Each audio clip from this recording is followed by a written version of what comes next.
So I heard you wanted to learn how to do your nails, so I'm going to teach you how to do an acrylic fill-in by yourself at home. This is a very in-depth tutorial. I will have the majority of the products linked down below.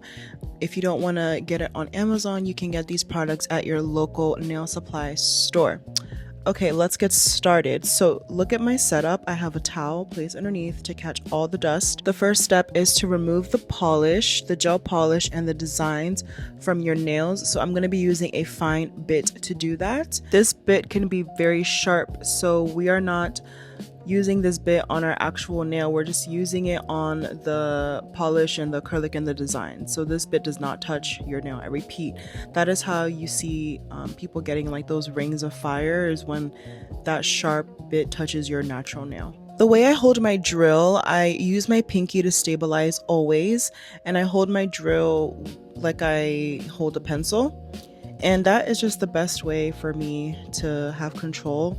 I know sometimes holding the drill can seem foreign to some people, but I promise you, if you stabilize with your pinky, you're gonna have more control of how you're drilling. Practice makes perfect. I've been doing my own nails since 2019, and I just want to encourage you guys, don't get discouraged, keep practicing. I started doing my own nails because I was just tired of what I was getting at the nail salon, and I was over it, so I was like, let me learn how to do my nails. I'm not perfect, but I'm definitely better than I was when I was starting in 2019. If I can do it, you can do it too. Alrighty, now that we're done drilling off everything, we're gonna use this cute little brush. I love this brush, it's so cute. And we're just gonna brush away all of the powder. And as you can see, I still have gel on my nails, and that's okay. Okay, you're not gonna get everything off with a fine bit, and that is when we're gonna use this sanding bit. I think that's what it is. And I'm going to change it because mine was getting pretty old. We are going to go at a speed of 4. That's where I'm comfortable at. And this is where we're going to remove all that leftover gel that we had still there. And we're also going to clean up our cuticle area. We're going to make that cuticle area rough. When you're going at a slow speed like this, it's safe to go on your natural nail. Just make sure you're using light pressure. You want to make sure the area where your natural nail and the acrylic meet is flat and smooth and seamless. So this is so that when you apply your acrylic powder, it applies smoothly and it's flat and seamless. You do not want any lifting. If water gets trapped in there, that's what causes the nasty infection and the green looking thing. So you want to make sure that that area is flat. You also want to make sure that you are smoothing out the nail as a whole, because you want your application again to be flat and smooth. Now I'm going to go in with my cuticle cutter and I'm going to cut away at my cuticles. This is how I hold it. It took me a lot of practice to learn how to hold it this way, but I find it the easiest. So we're going to go in and cut away at all the cuticles and dead skin that came out. You want to be very careful with this process because you don't want to cut yourself and bleed. You don't want to introduce bacteria and cause an infection, so be very careful with this part. This part is essential because if you have thick cuticles, this is the perfect time to cut it. This step just also ensures that your fill-in lasts longer. Okay, this next step is completely optional, but I decided to change the shape of my nails, so I went back with the fine bit and went to drill off the sides of my nails so that it's easier for me to file. I'm going with an almond shape.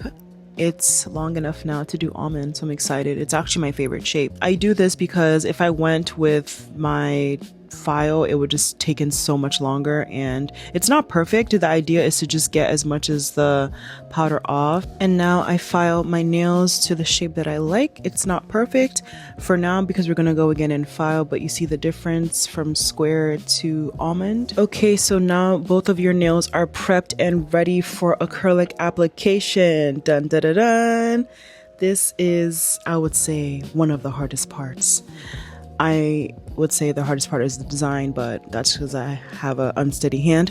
But we're going to prep our nails for acrylic. I'm going to use the OPI Bond, and it's kind of like a primer. It just helps the acrylic stay longer and it prevents lifting. I love this stuff. It works personally for me.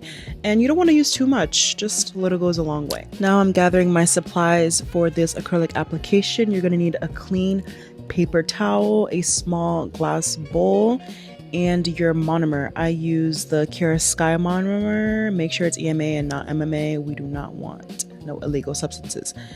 And you're going to just pour a little bit of that monomer into that bowl. This is the acrylic powder I use. I use pink powder because that's what goes with my base right now. Some people pour it out. I just use it straight in the tub, whatever floats your boat. And here's my brush. Make sure it is flat. Okay, you do not want your brush to be puffy and big. I always keep it flat because that's important for application. And as you can see, that's how I kind of clean it. I kind of dunk it into that monomer and it cleans it for you. I'm going to do a test application and show you how I do it. I just take a little bit like that. I'm going to swipe it onto the paper towel, but that's just how it looks like. Also, the way your application goes depends on the temperature of the monomer. If it's cold, your application is going to be very runny and you're going to have a lot of patience.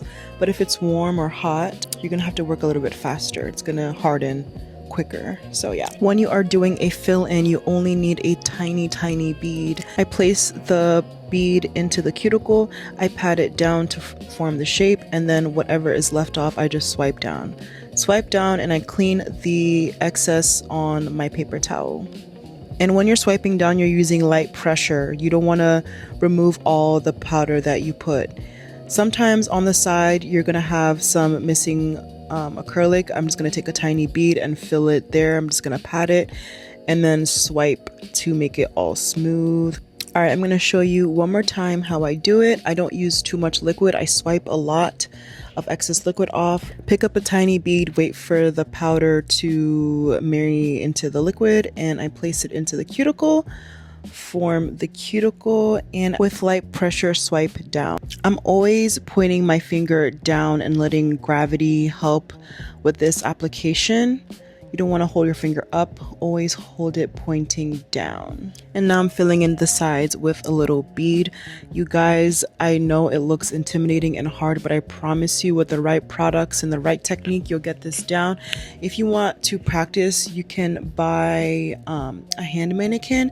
That's how I learned how to do it. I just practiced on myself, and also I did it on a hand mannequin. Now we are all done with the acrylic application. Look at that. Beautiful, beautiful, beautiful. Thank you. And now the most important part, cleaning your brush. Leave your brush in the monomer for a little while and then swipe it off and use a paper towel to remove the excess liquid. And you want to use the clean side of the paper towel, of course. And make sure that there is no powder in your brush. That is how you keep your brush clean, and it ensures the longevity of your brush. I always keep it flat and it stays like that. I cover the bowl with the paper towel to keep the smell down until I'm ready to throw it away properly. After you're done with your acrylic application, I just file my nails to make sure that the shape is still intact, because sometimes when you apply acrylic to missing parts, it changes the shape. So you just want to make sure that you still have the desired shape that you want.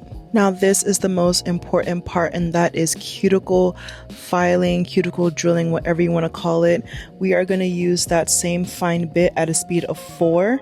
You want to go slow and low, and we're going to just clean up that cuticle area. We're doing 3 steps. So this is the first step. If you have any acrylic that's spilled over your cuticle, this is the time we're just going to drill it off. At this first step, we're not drilling the nail. We are just focusing on the cuticle. The second step is where we get to smooth and buff out the nail, but right now we're just worrying about removing off any excess acrylic and just making sure that the cuticle is smooth. Dust the powder off, and now for the second step, we're using that sanding bit at a speed of 4. Same thing. Now we're going to the cuticle and the nail. We're buffing the nail to make sure it's smooth, and then we're also cleaning up the cuticle, making sure that it's flat. This step is important because, for example, if you're washing your hair is not getting caught up in your nails. Nothing is getting caught up in your nails, and no water is slipping in and seeping in, and that's how you get bacteria and infection. You want to make sure that it is very smooth. Now it's time for the final step in our 3rd step process, and that is we're going to switch back to the fine bit. We are going in and cleaning in the cuticle one more time. We are not touching the whole nail. This is just for the cuticle. Around this time, I'm kind of over it, to be honest. I'm a little exhausted and tired, but you know what? I just take a break. If you have to take a break, that's fine. After you rinse your hand with just water, you are now ready to paint. Bring out your lamp and switch your towel onto a clean side so you're not attracting dust and dirt to your work. Always start with the base coat, and when you are painting, you want to make sure that you're always painting in thin layers. You don't want too much polish on your brush. You always want to start from the cuticle and swipe down, and make sure that you are painting in thin layers, because if you're doing designs, you don't want your nails to look bulky if you're painting in thick layers. So always go thin. And look at my pinky. Where's my pinky? It's resting on my hand. It's resting on my finger because it's stabilized. Okay, you always want to make sure that you're stabilized when you're painting. When you're doing anything, that pinky is your anchor. Guys, is it just me, or is it when my nails look like this, I'm just ready to be done? Like, that's it for me. I love that nude shade. Anyways, I'm curing my fingers for 60 seconds. I always cure for 60 seconds. This takes the longest time. You want to make sure your nails are dry between different coats. Okay, now we're painting our base color. I'm using OPI's Bare My Soul. This is a universal nude color. It looks good on, I would say, about every skin tone. I'm wiping off the excess polish. So that is how much you need. I only swipe like half the brush, and then I go into paint. You don't need the whole brush soaking. Always start from the cuticles and swipe your way down. Cure everything for 60 seconds, and now we're getting to the fun part, which is the designs. I'm going to be doing a French. For that, I'm using my white liner polish. Wipe off any excess polish. You don't need too much. Now let's get into this French. There are many ways to do French, but this is one way that I like to do French. So I paint a small line down the middle of the nail, and then I go in from the sides, from each side, and connect the lines to the middle. And then I fill in what is needed inside the French. I hope that makes sense. And if I make a mistake, I just go in with a tiny brush with some acetone and I clean it up. I always cure each nail for 30 seconds. I just do this because I'm a little paranoid. I don't want to mess up my design. Okay, so here is the example of the French again. I just go down the middle, and then I just connect the sides to the middle and fill it in. And you kind of just have to take your time to do this. You know, French is one of those things. I hate doing French, but you know, it just takes a long time. But once you get it down, you get it down. Okay, now that your Frenchies are done and cured, I just left my ring finger bare because I'm going to do a design. So this design requires some liner brushes. I link them down below. I'm using the smallest liner brush, the shortest one. And there's my dotting tool. I'm using the top of my acrylic powder container to place some of that white liner on top of there, and we're going to be doing a design, guys. I know designs can be intimidating, but I promise you this is a simple design that you can do. So we're doing a hibiscus flower. You're going to take some of that white and you're going to do 5 dots. And I'm going to insert a picture so you guys can see what I'm doing. Maybe that will be easier to follow. Okay, so after you do your 5 dots, I'm going to flip over my dotting tool and I'm going to do 2 smaller dots next to the 5 big dots on each side. After that, we're going to use our short liner brush. This is going to be hard to explain.